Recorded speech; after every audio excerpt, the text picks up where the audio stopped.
Donc là, vous êtes arrivé à Villemort, puis là, c'était quoi le travail qu'ils vous proposaient? J'ai commencé à faire le journalier, faire du mortier, sourir la brique, le deuxième étage, le troisième étage. Après, j'ai appris à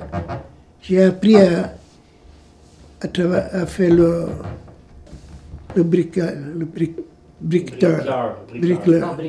J'ai appris ça et j'ai fait tout ça après. Vous habitiez où quand vous êtes arrivé ici, chez votre ami? Non. La première journée, 2 journées, j'ai resté avec mon ami. Après, j'ai trouvé une chambre. OK. J'ai resté pour une famille sur le Roland 3-4 mois. Une famille italienne ou une famille... était italien, mais je l'aime pas. OK. Elle est partie avec un autre chum.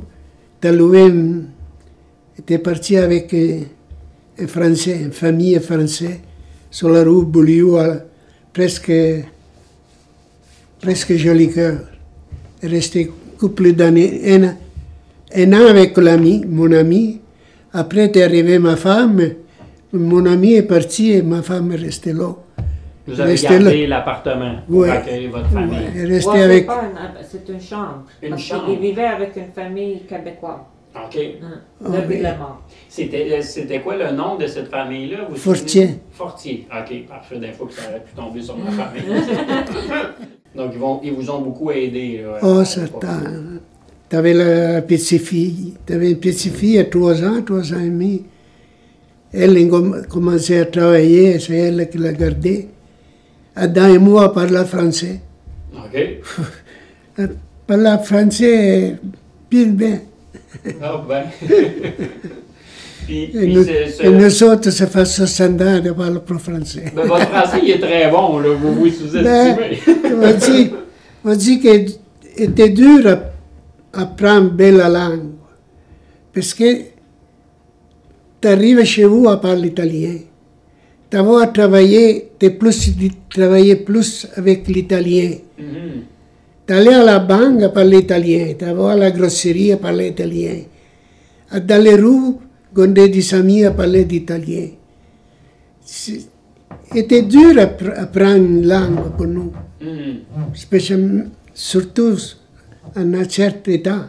Oui, un certain âge. Un certain était dur. Oui, parce que vous aviez déjà 30 ans, là, ah, 30, oui, 35 plus, ans. Ben oui. Ben, m'embrouille un peu, mais... Ben là, de vivre avec cette famille-là, ça doit vous avoir aidé, justement, là. Ben, mais rester là qu'à la soir. Ouais. Le jour travailler.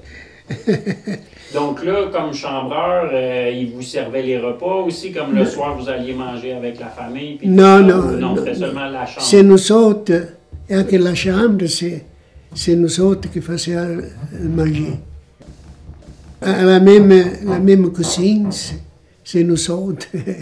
Donc là, eux, ils ont accepté aussi d'accueillir votre femme parmi la famille. Oui. Est-ce que votre petite fille... Tu avais du beau du monde. C'était pas de Montréal. Était, comment ça s'appelle, le New-Brunswick, qui parle français? Les Acadiens? Les Acadiens, oui.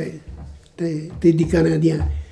Disaient, nous autres, c'est des migrants aussi. Ben oui, c'est la deuxième fois que j'ai lu un livre là-dessus, quand j'étais italienne. C'est un récit de Sylvie Laliberté qui raconte justement la même chose, que le premier accueil chaleureux que sa famille a reçu, c'était de la part de voisins acadiens. Donc c'est vraiment une drôle de coïncidence.